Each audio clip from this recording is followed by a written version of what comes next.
รู้สึกที่แท้จริงปรากฏมีความรู้สึกที่แท้จริงมันซ่อนอยู่ในฮั่นคอนเทนต์แน่จริงแน่อ่าเก็บกาแฟก็ยังคอนเทนต์หน่อยนึงบัดมาอีหลีแท้ๆก็อยู่สวนหนองบังบ่แม่นคอนเทนต์แล้วตอนนั้นคือแบบจากใจล้วนๆเลยประมาณนั้นหมดแต่ขึ้นเฮือนน้องก็ได้ไปขึ้นเพื่อนพุ่นด้วยสบายดีเด้อจ้านี่สิเซาไว้อยู่ดอกพี่น้องเอ้ยน้องบองเพิ่นสวยดูแลเป็นพิเศษจุ่มนี่เด้นี่เพิ่นคอยเซ็ตเพิ่นเซ็ตเอายาเนาะยาพิเศษเพิ่นว่าธรรมดาแบบน้องก็เลยไปซ้อมมาจ้าบรรยากาศคักสุดพิเศษบ่นี่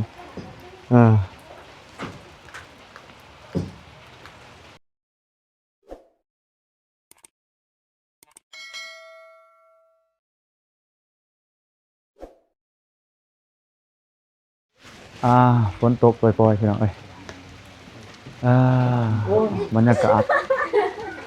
ลมพัดพายุเข้ามาอีกลูกสุดท้ายปลายฝนต้นหนาวก้าวเข้าสู่เพื่อเขาช่วงเปลี่ยนผ่านเข้าสู่ฤดูหนาวอีกครั้งพี่น้องเอ้ย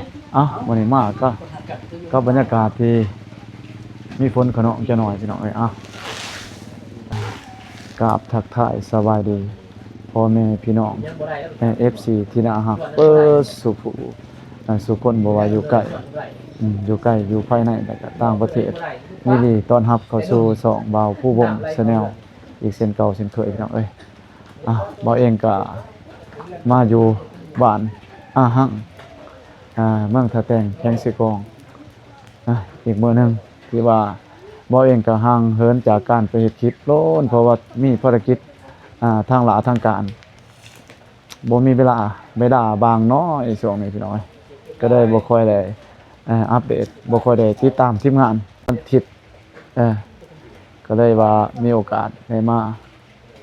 เยี่ยมยามน้องเพิ่นอีกเทื่อนึงเนาะไปเบิ่งกันเด้อพี่น้องหลังจากที่น้องก็เลยแล้วก็น้องก็เลยได้ขึ้นเฮือนเอาเองก็บ่ได้มาเพราะว่าค่าเวียกค่าภารกิจเนาะที่บ่ได้มานี่ก็เลยว่าได้มาแต่ว่าบ่าวเองมาฮอดก็มีเห็นมีบ่าวนุ่งแล้วก็บ่าวตุนเพิ่นมาอัปเดตเรื่องก็เลยสวัสดีบ่าวนุ่งเพิ่นมาฝนตกก็บ่ได้อยู่พี่น้องเอ้ยนี่บ่าวนุ่งกับบ่าวตุนบ่าวตุนเจ้าสวัสดีบ่าวตุนสวัสดีน้องก็เลยกับน้องบ้องเพราะว่าบ่าวเองก็ไปหาน้องบ้องก็อยู่เฮือนบ่เห็นก็เลยโทรได้อยู่บ่ไม่ได้อยู่บ่โทรใส่บ่าวตุนว่าไหลเพิ่นว่าเพราะว่าไม่ก็ยืมไม่บ่าวนุ่งพี่น้องเอ้ย ก็เลยว่าสวัสดีน้องบ้องโอ้ย น้องบ้องก็เพิ่นว่าดินมาจากไหนน้องบ้องมาดินน้ำน้องก็เลยบ่ได้แนวใดวันนี้ฝนตกบ่ได้ไปไสอะไรล่ะตัวแนวอะไรล่ะบ่โดนแนวอะไรบัดนี้เลยบัดเดียวบ่บ่โจงไว้บ่บ่จ้งบ่แนวอะไรล่ะสมุนไพรแนวอะไรล่ะบ่ตุนยาพิเศษก็มีเพิ่นพี่น้องเอ้ยการก้างข้าวข้อโอ้บ่ตุนกินมีกลางข้าวเคาะบ่ตุนพี่น้องเอ้ยกินปลาข้าวมีบ่ก็ได้ว่าเพิ่นเอายาเอาสมุนไพรเพื่อนบ้านมาให้ท่าบ่ลองเบิ่งมันสิได้ผลสำได้ได้บ่ตุนได้แต่ความเชื่อเด้แต่ก็เชื่ออยู่คือของบ่ทันเคยองค์ปะเฒ่าน้องสลีถ้าจะมาไงกล้าแล้วได้หลายบาทเพิ่นว่าถ้าโดนซำใดเอาเรื่องมาจับข้ามาเอาน้องบ้องให้น้องบ้องนี่พี่น้องเอ้ยนี่คนหักผ้าเศร้าไว้ตัวนี่โอ้นี่เอาบ่ได้มันขาข้าวนี่เลยบ่ประมาณนี้นี่พี่น้องเอ้ยโอ้ยยังขึ้นหลายเลยบ่ใส่น้ำบ่ใส่บ่นั้นได้นึงเลยนี่เอาน้ำใส่นิดนึงน้ำพ่นมุ้ยน้ำนิดนึงบ่ไปบ้าเบิกกันเลย อย่าแหงมันแทงอยู่ไหนมันแทง อ่า มันแทง โอ้คนนี้ไป นักเติบได้มั้ยครับซะพี่น้องเอ้ยเว้าตุนอันนั้นก้างป้าค่าข้อเว้าตุนพี่น้องเอ้ยเกิดอุบัติเหตุในการกินเพิ่นว่า เอาได้บ่ เป็นคน ผ่าตัด บ่นุ่งแนะนำให้เว้าตุนไปผ่าตัดพี่น้อง บ่ถึงขั้นนั้นเด้บ่นักปานนั้นบ่บ่นุ่ง เพิ่น นี่ปะ เพิ่นยอกน้องชายเพิ่นว่าให้ว่าบ่ตุนไปผ่าตัด โอ้ย มันบอกบ่ได้ก็จะเป็นแน่นอน มันเป็น ให้คืนแม่นบ่ มันขนาดมันว่ามันเป็น ผ่าตัดออก มันรุนแรงขนาดใหญ่เต้ก้างป้ายหยังบ่ตุน ได้อาทิตย์นึงบ่ อันนั้นน่ะนี่ๆ แต่ขึ้นเฮือนน้องก็ได้ ฮะ แต่ขึ้นเฮือนน้องก็ได้ ได้ขึ้นเพื่อนพุ่น ด้วย นี่ สบายดีเด้อ เจ้านี่สิเซาไว้อยู่ดอกพี่น้องเอ้ยน้องบองเพิ่นสวยดูแล บ่ เป็ แม่ น น พิเศษ จุ่มนี่เด้นี่ เพิ่นคอยเซ็ตเพิ่นเซ็ตเอายาเนาะยาพิเศษเพิ่นว่า ธรรมดาครับ น้องก็เลยกระซองมา จ้าบรรยากาศคักเด้อสุดพิเศษบ่นี่อย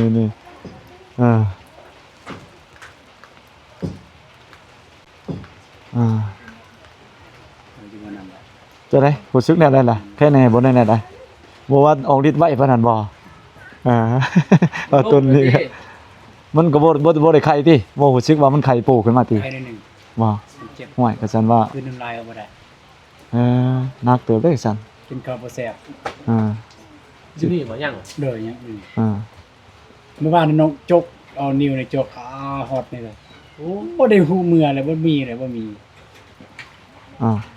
ยังใส่เลย ไปกวดซักนี่ ลองแต่ว่ามันนักมันอันนั้น บอกให้น้องบองพาไปมันได้หรอบ่มันเข็ด สะเลาะบ่มันมีเด้หมอพื้นบ้านแม่นบ่น้องบ้องคือว่าเพิ่นสะเลาะอะไรเพิ่นมีสะเลาะแหละเป้าแนวใดล่ะเฮ็ดให้กลางคาคอน่ะมันดนลงไปดุมพุ่นตกลงไป อยู่ไสอยู่ไสยังไสมันบ่จะดอก โดดหิ้งแล้ว น้องบ้องซะเป้า ได้หายใจได้ หายใจ มัน หายใจได้ แต่มันสิเจ็บเกินน้ำลายเด้ รู้สึก เด็ดเป็นบาดบ่เวลาเฮาเกินน้ำลาย แม่น เออ เวลาเกินเนี่ยรู้สึกว่ามันคานิดนึง มันต้อง จังสมองพ่อดิ ปากขึ้นก็ซองมา อยู่เลยจ้ะเดี๋ยวนี้เลยจังสมองครับพ่อบ่ พ่ออะไรพ่อนะ นี่ก็ได้ใจอยู่นี่อีก ไฟถูกท่ากระท่าเลย ของคนบ่บอกเวลาเนาะว่าท่าล่นซ้ำใด มันมี อันนั้นเด้ มีแต่สภาพแพทย์แนะนำให้ FC เพิ่นแนะนำเนาะเป็นไปได้นะ ฝาก FC เด้อบ่ตุนช่วงนี้อุบัติเหตุเพิ่นกินอาหารเนี่ย มีได้เขา ก ได้ ลางคาคอ ก็เลยถึง ก็สิมาแจ้ง FC เนาะอีกอันหนึงก็ได้ว่าไปมาแจ้ง FC น้องบ้องแล้วก็FC บ่าวตุนเนาะบ่าวนุ่งบ่าวเองก็โอ้ยล้นได้บ่ได้มาเฮ็ดคลิปพี่น้องเอ้ยแต่ก็เลยว่ามีขอผิดพลาดเนาะบ่าวเองก็บ่ตกข่าวหั่นแหละบ่ง่ายๆว่าเพราะว่าก็เบียกหลายแน่ก็ยุ่งอีดีพี่น้องเอ้ยช่วงนี้ก็เลยว่าเอาคลิปลงไปคลิปที่แล้วนี่แหละที่ล่าสุดที่บ่าวได้ถ่ายเนี่ยน้องบ้องแล้วก็แต่เว้าบางอันก็บ่เหมาะสมเนาะกับ FC ก็ FC ก็สิเข้าใจทั้งน้องบ้องแล้วก็ทั้งน้องตูนแล้วก็ทีมงานผิดไปเนาะเว้าเองก็กราบขอโทษขออภัยเด้อพี่น้องเอ้ยย้อนบ่าววงเองนี่แหละเพราะว่าบ่าววงก็อัดคลิปมื้อนั้นแล้วก็ยังบ่ทันได้ลงพี่น้องเอ้ยคืออัดคลิปก่อนมื้อนึงบ่มื้อที่2พี่แหละก็บ่ได้ติดตามข่าวทั้งทีมงานบ่มีโอกาสได้เบิ่งเนาะก็จังได้ลงทั้งลงกับสะแน่ก็โทรศัพท์แน่ปัญหาเรื่องอินเทอร์เน็ตแน่บ่รีแน่เนาะซั่นก็ได้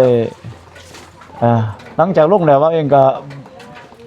ลุยเวียกเลยเนาะลงเวียกก็เลยว่าบ่ได้ติดตามจังได๋ก็ได้ว่าก็มีข้อผิดพลาดในพี่น้องเอ้ยก็ FC ก็ต่อว่าหลายอันนั่นแหละว่าบ่เหมาะสมปานใดว่าซั่น ก็ได้เว้าเองก็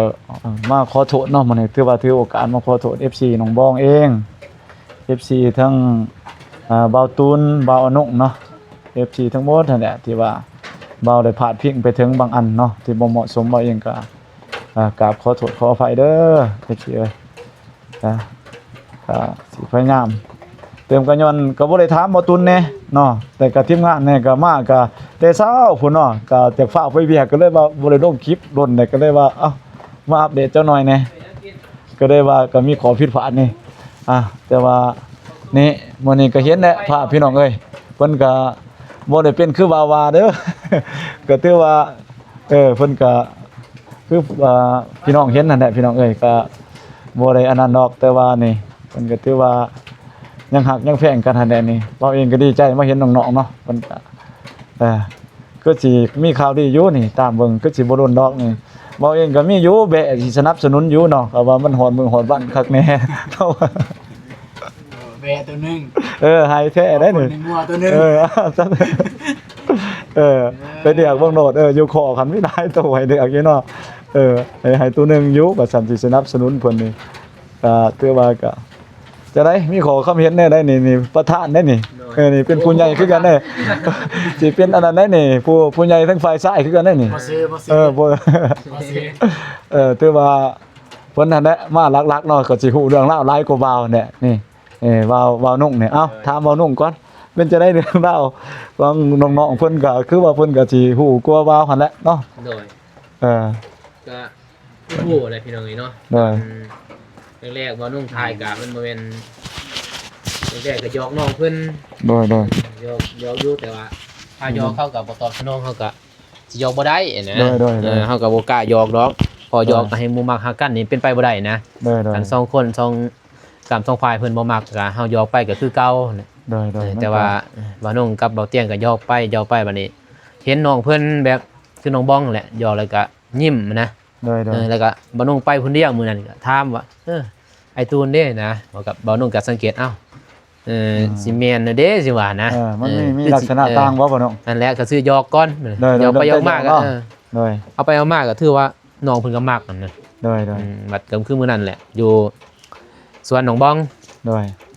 ก็ถามน้องเพิ่น2คนบ่เตียงถามก็ถือว่ามักกันแท้แต่ว่า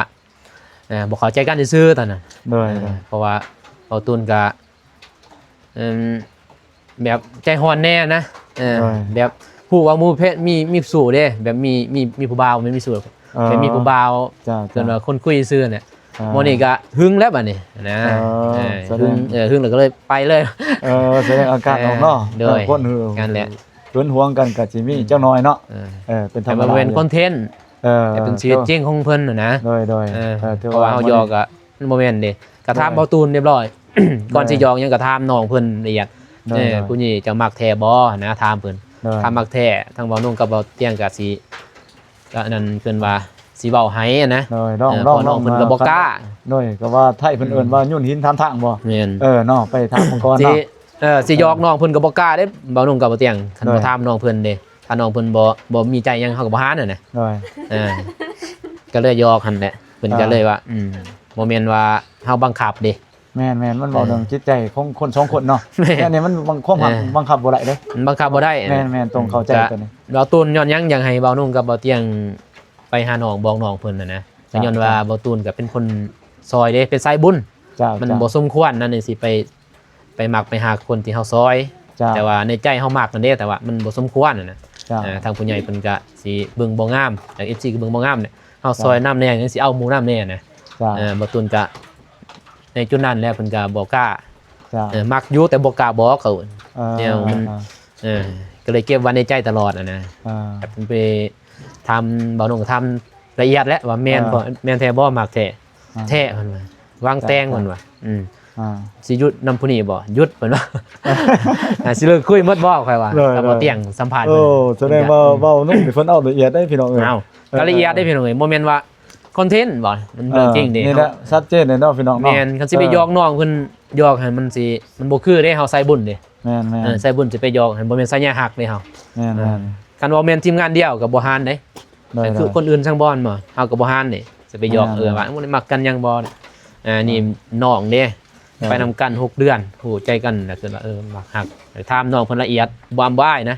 ถามกันดูทรายถามกันโดยตรงมักบ่น้องกันเพิ่นว่ามักนั่นแหละมักน้องบองแต่บ่กล้าว่าสิโอนอะไรกันแต่บ่กล้าสิมาบอกน้องเพราะว่าเป็นผู้ไปซอยเด้ซอยเพิ่นคือน้องบองคือกันน่ะนะน้องบองก็มีใจแต่บ่กล้าบอกเพราะว่าเพิ่นเป็นสะพานบุญมาซอยเฮานะเฮาสิไปมักเพิ่นบ่ได้น่ะน้องบองก็ว่ามันบ่เป็นไปบ่ได้นะบ่ฟันซะมีแต่ว่าในใจนี่มักแต่บ่ฟันเพิ่นแต่เลยเว้าน้องกับอย่างประสานงานให้เกินไปถือว่าก็โอเคเนาะถือว่าจบงามอยู่ในถือว่าเรื่องเล่านี่ก็นี่แหละก็หันแล้วก็จ้างแจ้งให้กับ FC เพิ่นเข้าใจเด้บัดนี้เจ้าให้ FC เข้าใจพอดีเบาวงไปถ่ายเนาะไปเว้าแบบนั้นคอนเทนต์ในเขียนในหัวข้อนี่เป็นคอนเทนต์แต่อุกใจนะภูมิใจบัด FC เพิ่นเบิ่ง3-4 มื้อเด้จ้ามันเป็นเรื่องจริงแล้วบัดนี้เบาวงไปลงน้ำลังมันเนาะมันเลยผิดบัดนี้ FC เพิ่นลายเด้ FC น้องบองแม่นตัวนี้คนสิเสียน้องบองแม่นน้อยได้เป็นแสนพุ่นแม่นบ่เองจะว่าก็บ่ได้ติดตามแต่ก็บ่ได้ถามหั่นแหละตามความจริงก็เว้าก็ยุ่งเวียกนี่คือเว้านุ่งก็สิเห็นเนาะแม่นอยู่แต่ว่าก็บ่ได้ถามได้ก็ทายน้ำหลังทายก่อนได้ก็มาลงน้ำหลังหั่นน่ะมันก็เป็นสาเหตุเนาะนั่นแหละบ่ความบ่ชัดบ่เจนนี่แต่ว่ามื้อนี้ก็กระจ่างแจ้งแล้ว FC เลยก็เว้าเองก็ยอมรับผิดแล้วก็ขอโทษนะทั้งทีมงานคือว่านุ่งเพิ่นก็ถือว่าให้ความรู้หลายอย่างเนาะได้ก็มื้อนี้เพิ่นก็ถือว่าก็มากระจ่างแจ้ง FC หั่นแหละแต่ว่าบ่ให้ FC เข้าใจผิดทั้งว่าเอานุ่งได้ก็เว้าตุนว่าไปสร้างคอนเทนต์ดอกทั้ง FC เนาะที่เพิ่นเสียเพิ่นฮักน้องบองนี่ก็เว้าตุนนั้นเนาะบ่แม่นคอนเทนต์เพิ่นก็สิเสียใจแต่ว่าตัวนี้บ่แม่นคอนเทนต์เด้อพี่น้องเอ้ยมาแก้ข่าวให้เด้อตัวว่า FC เพิ่นผู้เสียเพิ่นก็เสียใจนั่นแหละคอนเทนต์ว่าเองนี่แหละเป็นผู้เขียนเนาะคอนเทนต์หั่นแต่ว่าเว้าเองก็ได้เขียนผิดไปแล้วก็ถือว่าก็ขอโทษหั่นแหละเนาะไอ้หวังว่า FC ก็สิเข้าใจในจุดนี้คือว่านี่แหละเห็นภาพก็สิฮู้ใจได้เนาะก็สิเข้าใจได้ว่าสิแม่นเรื่องจริงบ่นี่ก็สิจริงกันแน่เนาะก็เรื่องจริงกันแน่เนาะนี่บ่เป็นคอนเทนต์เด้อพี่น้องเอ้ยนี่เป็นคอนเทนต์นี่บ่เป็นคอนเทนต์เด้อนี่พี่น้องเอ้ยนี่ความหวานเพิ่นปะโถมีแต่โอ้ยเป็นจะได้เสียแบะคักแล้วบัดบ่โดนเลยเนาะเอามีแต่ให้เพิ่นพิสูจน์กันไปเนาะบ่นุ่งเนาะแม่นก็ของแน่นี่ตอนนี้ก็ทางบ่ตูนก็คือว่าแหละเพราะว่าแต่มืออยู่ส่วนกาแฟแล้วเนาะบ่ตูนจังได๋ก็พร้อมหมดนะได้พอถามน้องเพิ่นแต่อยู่รถบ่เตียงยังแหละบ่ก็ถามหลังใหม่พร้อมแล้วเรียบร้อยนะแต่ว่าบ่มีเงินก็จำเป็นนะได้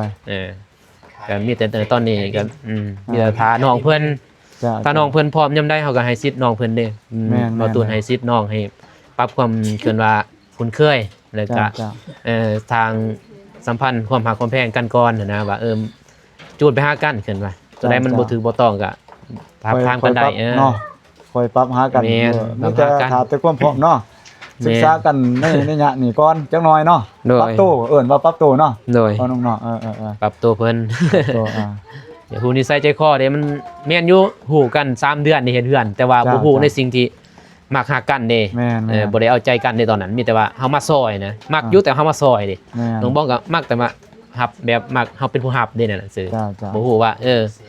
บ่ฮับแม่นบ่ฮู้ว่าบ่ตูนสิเอาใจแบบใดนี่แม่นอยู่ในใจนี่เอาใจเราไปถ่ายนี่เนาะเอาใจแต่ว่ามันเป็นสะพานในตอนนั้นน้องคิดว่ากันบ่มีสะพานก็คือบ่มานั่นเนาะก็แนวนั้นนี่แต่ตอนนี้ก็ยังก็เพิ่นก็บ่ทันว่าจังได๋เนาะเพิ่นก็ยังโบกะว่าซั่นซะเนาะตั้งสิโบกะเนาะก็สิว่าเอาเพิ่งถามเอาต้นบัดนี้ว่าเริ่มจังได๋เริ่มต้นมาแต่เริ่มต้นเพิ่นว่ามันคลิกกันแนวใดเอาเบิ่งเอาอีกจังหน่อยให้ FC ได้ฟังเจ้าแกให้ว่าต้นบอกว่า1แก้ข่าว2เลยก็สิอยากถามว่าต้นว่าเริ่มมีใจมีหยังให้กันหั่นเริ่มแต่เพิ่นบ่เริ่มแต่มาซอยเด็กๆเพิ่นว่าว่าจังได๋เริ่มต้นจุดมันมาจังได๋ก็เว้าในหลายๆคลิปและบางเทื่อเราเว้าบางเทื่อเราเว้าบ่คือกันก็ขอโทษขออภัยเพราะมันก็หลายอีหลีนะแรกๆตะกี้ก็บ่ได้รู้สึกว่ามากดอกเห็นน้องยังน้อยๆประมาณเห็นม.4 บ่ม.4 เนาะบ่ฮอดม.3 ม.1เฮียนอยู่เฮียนอ่าน1หรือเฮียนแต่ห้องป.4แล้วก็ดังอยู่เฮียนนั่นเพอไปเป็นศิลปะแข่งขันอยู่ท่าใดดังเจ้าดังเพิ่นเคยจะเป็นนักฟ้อนศิลปะบ่เป็นศิลปะให้กับบ้านให้กับโรงเรียนบ่เฮียนฮอดป.4แล้วพอดีอาจารย์เลือกท่านเลือก กับ อ้อ กับอันนั้นอันเดียวมาก่อน2คนเพิ่นบ้านน้อง อ่า ก็เห็นตอนนั้นแต่ว่าบ่ได้ฮู้ ตอนนั้นก็ยังน้อยๆสำนักสำนางหั่น นี่ๆซ้ำนี่เพิ่นว่าไปก่อนนะ เฮ้ยเห็นตอนม .4 นี่แหละเห็น อ่า เห็นตอนเรียนมมัธยมนั่นแหละว่าน้องอยากใหญ่แน่ละจักหน่อยนะ ใหญ่สำหรับเลย ประมา น้ ณ อง เดือน เฮียนมานึงนั่นน้องใหญ่แล้วเป็นสาว เริ่ม ก็นั่นแหละมื้อนึงมาซองอะไรประมาณนั้นแหละ จะ เฮียนห้องป .4 ป .5 หั่นยังน้อย บ่จื้อเนาะ บ่แม่นป .4 ป .5 ม .4 ว่า ๆม .4 บ่ได้เฮียนฮอดห้องม .4 ประมาณคนบ่ได้ทองยังหรอก ข้อมูล แต่ว่าคนก็อยากใหญ่แน่ ชัดเจนกัน มื้อนึงมาซอง น้ ก็แล้ว องได้โรงเรียนอ่ะ อ่า น้องเฮียนมีแต่ฮอดห้องม .2 สมัยของนั้นแหละ ประมาณนั้นได้ใหญ่ ประมาณ แล้วก็ใหญ่อยู่ เราตุนสิลืม เริ่มแม่นมันดนเลย บ่ได้เห็นแล้วก็ถามว่าถามหมู่ซื้อสิได้บ่ผู้นั้นเตะบานเด้ ซื้อบ้อง ดาวเนี่ยดาวประจำโรงเรียน ทำก็ยอกบริยอกเนาะเคยยอกแบบในโทรศัพท์เป็นยังยอกคนอื่นนะแล้วก็พอดีได้มาหาคนทุกข์ยากคนนี้ก็เบาเจ็บมากับเบาเจ็บแต่ก็มีหมู่ของเบาเจ็บพามาก็คือสุกันหรือว่าไอายสุกันก็ได้ไอายสุกันนั่นแหละคนในบ้านเนี่ยเป็นพามาแล้วไปได้มาแล้วเบิ่งแม่นว่าผู้นี้เนาะเฮายอกตอนนั้นแต่บ่แน่ใจ ไปมาแบบถ่ายไปถ่ายมาแม่นและคนเดียวกันคนที่เขายอกตอนนั้นกับคนที่เขาสวยตอนนี้ แต่ว่าในช่วงเวลาสวยเนี่ยบ่ได้คิดมาก ยัง มันเกินคำว่ามากตอนนั้นเขาไอ้ต้น ตอนนั้น ไอ้ เริ่ ต้ ม น จาก บ่ได้ ควา คิ ม ด มี มาก โกน แม่นบ่ได้คิดหักกันอย่างแม่น เออ สงสารนะบ่ได้หักบ่ได้หยังอันนั้น พี่น้อง เขาหักมาเป็นน้องเป็นนุ่งเลยตอนนั้น จ้า แต่เดี๋ยวบัดโดนก็มาเบิ่งกิริยาท่าทางนิสัยใจคอ จ้า มันก็การปากเว่ามันก็โอเคอยู่คนนี้แบบความมันนะก็เลยแบบคิดว่าในใจว่าถ้าสวยไงถ้าคนนี้เป็นแฟนเฮาก็โอเคอยู่ซัมนี่อะนะโอเคอยู่แต่ก็ไม่ได้คิดว่าสิได้มาลมมาหยังพอดีมาจนฮอดทีมงานเบาเตียงมาแล้วก็ไอ้นงมันมักยอก จ้าย อกพวกเจ้านี่เหมาะเนาะอันนั้นอันนี้นะเคินกัน เพิ่นก็ยอกแบบ แม่น ยอกก่อนเนาะ แม่นเพิ่นบ่ยอกแต่ว่าน้องก็ปฏิเสธน้องว่าไอ้นงบ่ยอกเด้อ บ่ต้องยอกในคลิปเด้อแบบว่ายานว่า FC เพิ่นบ่มักกันนะกันยอก จ้า ปรากฏว่าไอ้นงยอกในคลิป FC มันเสียงสูนหลาย จ้า เพิ่นมัก มีค่าเสียมาก สนับสนุนแม่นเพิ่นมัก เริ่มมีค่าเสียขึ้นมาแล้ว เดินไปก็ เออ พอดีมาจะแจ้งกับตอนไอ้เตียงลงมาไอ้เตียงลงมาไอ้เตียงทายเบานมเพิ่นก็เล่าเรื่องและไอ้เตียงมันฟังว่านั่นจ้าพอดีไอ้เตียงเพิ่นก็เลยล้มน้องหลังไม้ว่าจะได้น้องแล้วก็ได้ยินไอ้นงกับไอ้เตียงเว้าว่าน้องเอาและเด้คันน้องสิล้มนี่ผู้อายโอเคได้นิสัยผู้ใหญ่ได้ครับมารยาทดีอันนี้บ่ได้ยั่วเด้อเนี่ยว่าแบบบอกแนะนำซื่อถ้าน้องสิเอาของไอ้เตียงนะไอ้เตียงบอกคันน้องสิเอาเมียแล้วเอาแฟนน้องต้องหาคนแบบน้องบ้อง เบาเตียงบ้านเนาะ แม่นคนแบบนั้นนะถึงแม่นว่าบ่แม่นน้องบ้องก็อย่าแต่หาคนแบบน้องบ้องก็มาเลยแบบนั้น เบาเรื่องเพิ่น แม่น เบิ่งกิริยาเนาะทางการปาก เพิ่นแนะนำแบบนั้น เบาเรื่องคุณงามความดีเลยก็เพิ่นก็ว่าประมาณนั้น เลยน้องก็เลยถามว่า น้องก็เลยเปิดใจถามว่าคันสั้นเนี่ยสิถามพวกอายว่าคันน้องสิล้มน้องบ้องโอเคบ่โอเคตอบเสียงเดียวกันพร้อมกันอีกเสียงเดียวกันพร้อมกันอีก ถือว่าเห็นเป็นเอกสารกัน โอเคลมเลยไอ้สนับสนุนไอ้ซื้อน้ำ3 เพก10 เพก ไล่ว่าวิธีมาเนาะ ก็เลยว่าโอเคกันสั่นก็ลองเบิ่งทางเสียงจาก FC ก่อนก็ลองแบบ จ้า เฮ็ดสแกนว่าเป็นลิ้นสิลิ้นเป็นคอนเทนต์ให้ลงในเตียงสิลิ้นให้เด้อก็คือเริ่มเล่นก็คือมือขึ้นเฮือนหั่น จ้า น้องจนไปซื้อทรงซื้อเสื้อซื้อเกิบใส่แบบเจ้าบ่าวเลยเด้ ชุดเจ้าบ่าวเนาะ ซื้อแว่นตาเลย เว้าก็เห็นอยู่ ตอนนั้นผมแดงเด้ จ้า ย้อมเป็นสีดำ จ้า ลงทุนเด้ลงทุนสีดำดีมากสิลิ้นให้มาเตียงสิลิ้นให้ก็ได้ จ้า ในเตียงก็ว่าบ่เป็นหยังที่ทางน้องก็ว่าถ้ามีคนลมคนหยังกันมาแต่งอยู่ผู้แซ่ผู้สาวน้องก็ว่าเอารถเพราะว่าคนลมมันหยังก็เอายัง ยังว่าบ่มีแต่บ่ถึงกันว่าแฟนนะเฮายังสามารถปฏิเสธเขาได้แต่คันแม่นว่าแฟนเนี่ยมันก็ยากแล้วเฮาสิเฮ็ดจังซั่นมันก็โทษอีกทั้งที่คบกันอยู่ไปเรื่อยกันเนาะ ต้องบอกยิ้มเลยพี่น้องฟังแล้วก็ยิ้มอย่างเดียวเลย เดี๋ยว นี่ น้องก็ยังแกโอเคไปเล่นคอนเทนต์ไปเบิ่งปรากฏว่าเบิ่งในคอมเมนต์โอ้หมู่สนับสนุนหลาย FC FC เสียเนาะ FC หลาย จะได้ หลาย นี่ เป็น ก็ พิเศษ ความรู้สึกก็เลยเพิ่มขึ้น มา จนมาทางคลิป อยู่หน้าทางหั่น เจ้า อยู่หน้าทางหั่นความรู้สึกอีหลีก็มีอยู่หั่นว่า เจ้า อีกอย่างว่าน้องบองเป็นอังกับเอาฝนว่า แต่ก็ด้วยคนมาบางทีคนไทยคลิปเขาก็เล่นไปตามน้ำเลย แต่ก็จริงปรากฏมีความรู้สึกที่แท้จริง มันซ่อนอยู่ในฮั่น เจ้า คอนเทนต์แน่จริงแน่ อ่า เก็บกาแฟก็ยังคอนเทนต์หนิดนึง เจ้า มาอีลี่แท้ๆก็อยู่ส่วนน้องบอง อ่า บ่เป็นคอนเทนต์แล้วตอนนั้นคือแบบจากใจล้วนๆเลย ประมาณนั้น เมื่อเราก็ถือว่ากระจ่างแจ้งพี่น้องเอ้ยถือว่าเป็นดองจริงเด้อ FC เอ้ยได้มาแจ้งอีกครั้งหนึงว่าเองก็ที่ได้ลงไปว่าคอนเทนต์ก็กราบขอโทษขออภัย FC เด้อบ่สุผู้สิคนที่เป็น FC น้องบอง FC ของบ่าวตุ้นเนาะแล้วก็ของทีมงานสายบุญดาวไต่ทั้งโบสเนาะที่เขามาเบิ่งคลิปของบ่าวผู้วงบ่าวผู้วงก็เลยเฮ็ดคลิปที่ก็เรื่องเล่าวก็มันก็บ่เป็นไปเนาะบางเรื่องที่ว่าบ่าวเองก็ตกข่าวหั่นแหละพี่น้องเอ้ยก็ถือว่าล่าสุดก็บ่าวเองก็เลยมาอัปเดตแล้วก็มากราบขอโทษ FC ขอให้ FC ก็ทุกคนเนาะเองก็ได้เข้าใจแล้วก็ขอโทษแล้วก็บ่าวเองก็สิพยายามอัปเดตให้มันถูกตรงจริงเนาะตามเหตุการณ์ตัวจริงบ่าวเองก็ขอบุญขอบคุณเบิดสุขคนเนาะ FC ที่เขามาเบิ่งมาชมคลิปของบ่าวผู้วงก็ขอให้มีสุขภาพเข้มแข็งแข็งแรงร่ำรวยกันเบิดสุขคนเป็นเศรษฐีมหาเศรษฐีไปใช้มาใช้ก็แคล้วคลาดจากพยันตรายม่านผู้มีบาปบ่สามารถทำอันตรายบ่ทันได้เนาะขอให้ทุกคนเจริญและก็มีความสุขเป็นเส้นทางเขามีแต่ความเจริญในชีวิตเนาะบ่าวเองก็สิขอกราบลาพี่ลาน้องไปก่อนโอกาสหน้าก็สิมาถ่ายให้อัปเดตชีวิตน้องทั้งสองเนาะความรักของน้องทั้งสองขอให้สมหวังดังที่ FC ปรารถนาเบิดสุขสุขคนไปเองก็สิขอกราบลาไปก่อนเด้อขอบใจหลายไปก่อน